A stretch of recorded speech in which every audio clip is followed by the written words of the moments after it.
What's going on, guys? So I'm back today to talk about another movie that's on Shudder streaming that I watched not too long ago that really left an impact on me and that I thought was really well made and that I haven't seen a lot of people talk about, and that movie is Damian Mc Carthy's Caveat. I'm a huge fan of psychological horror films and slow burn horror films, you know, similarly to like Robert Eggers' The Lighthouse or Ari Aster's Hereditary, just anything that's very like slow burn, that's really building up these characters, letting you get to know these characters, and then having just all hell break loose at some point. And I was really impressed with Caveat, especially for something that's, you know, being released on Shudder, that's seemingly not being talked about very much. It was beautifully shot, it was incredibly well acted, and it was genuinely terrifying. So Caveat tells a story of a man who seemingly is living in isolation, and he's contacted by this guy who asks him if he's looking for work, and at first he's kind of hesitant to it, doesn't really know how he feels about it, and he lets him know that if he does this work he's going to pay him a large sum, and all he has to do is go to this island and watch over this girl who lives in this house by herself, and she's gone through horrible psychological trauma to where she spends most of her time in isolation. He lets him know that she doesn't really speak, she doesn't really say anything, she just kind of lives on her own, and that all he has to do is stay in the house with her and make sure that she's okay. Yeah, reluctantly he takes the job and he goes out there with her, and it's so interesting. They drive this really long distance and they get there, and they actually have to take a boat over to where the house is, and it's just this really small isolated area where there's no other houses around, there's nothing really there other than that house, and it's in that location all alone. And it's really fascinating where, like, you know, you get introduced into this setting very slowly, and it adds to that really creepy atmosphere that the movie's going for. Gets to the island, and the man who hired him lets him know, like, okay, the only way she's gonna let you be in this house is if you chain yourself up to this, like, it's like a vest that he puts on his body that has this really long chain on it that goes through the entirety of the house. And what it was made for was for one of the women who lived at the house. I believe it's our character he's watching over his mother who's dead, and she had sleepwalking issues, and they live on that island, so if she sleepwalks outside of the house and walks into the water, she drowns. And so that was her way of locking herself up so that at nighttime she's not gonna sleepwalk and kill herself.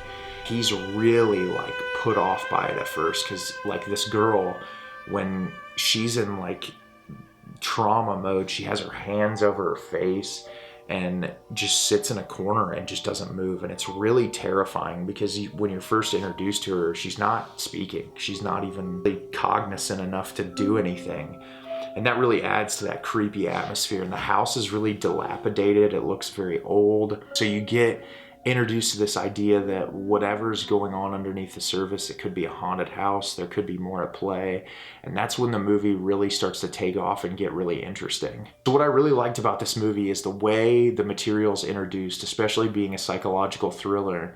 It's not spelled out through exposition. There's some flashbacks that are introduced, there's some little ideas that are thrown at you, but it's really through context clues that everything's introduced, and I liked that a lot. I don't really want to go into spoilers because I think this movie's a lot of fun just to watch off the cuff and just to, you know, see it firsthand for yourself. But yeah, there is some really intense and disturbing imagery, especially in the third act of this film, that like was incredibly unsettling to look at. One image in particular that I just still can't shake from my head. And this isn't a movie that's going to provide you with a ton of jump scares. It's mostly just suspense, and it's this atmosphere and setting and putting yourself into this character's situation that makes the movie so settling. All the performances in this movie are fantastic. I think our lead actor gives an incredible performance. He's very dedicated to the material, especially when you see his mental state over the course of the film. These aren't people that I've seen in really any other material. Not saying that they haven't been in anything, just nothing I've seen them in. But they're all really great, and they seem to be very committed to the material. Like I said, the cinematography is really great and the direction's really good. I've never seen anything else from Damian Damian McCarthy, but if this is what he's on track for, I'll look out for anything that he makes, because the movie is visually gorgeous. It's very bleak looking. The movie is very desaturated. The color palettes are like brown and like just dingy and gross, and it adds to that like overall atmosphere that the movie's going for, which is dilapidated, disgusting, off-putting. I really liked that about this movie. That I've talked about this in previous videos, but atmosphere is everything for me. If a movie doesn't have good atmosphere, I'm not going to enjoy it. And I really loved the atmosphere of this film and the way that things are slowly introduced. It's only an 88-minute runtime. It's a very short film, but the movie utilizes its short runtime to purposefully be drawn out at points so that you have to live in real time with this character and experience what they're going through. And I think that's to the movie's benefit rather than to its detriment. Like I said, I don't really want to get into any spoilers because I think the movie is worth seeing simply just for how intense that payoff in the third act is. And I hope more people do get around to seeing it, because I think that it's really worthwhile, especially for the performances, the cinematography, and the sound design is very creepy in this movie. There's this little like bunny rabbit figurine throughout the movie that's really unsettling. That's how the movie opens, with that.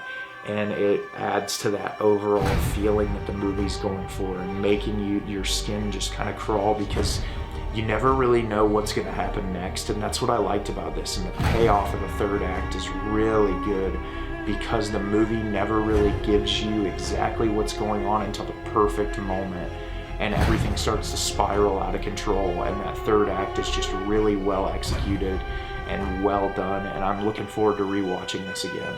So have you guys seen Caveat? Did you love it? Did you hate it? Let me know in the comments down below. I'm really interested to hear your opinion. As always, if you could like the video and subscribe to the channel, it helps me out a lot. Lets me know what kind of content you guys are looking for. And as always, thanks so much for watching, guys, and have a great rest of your day.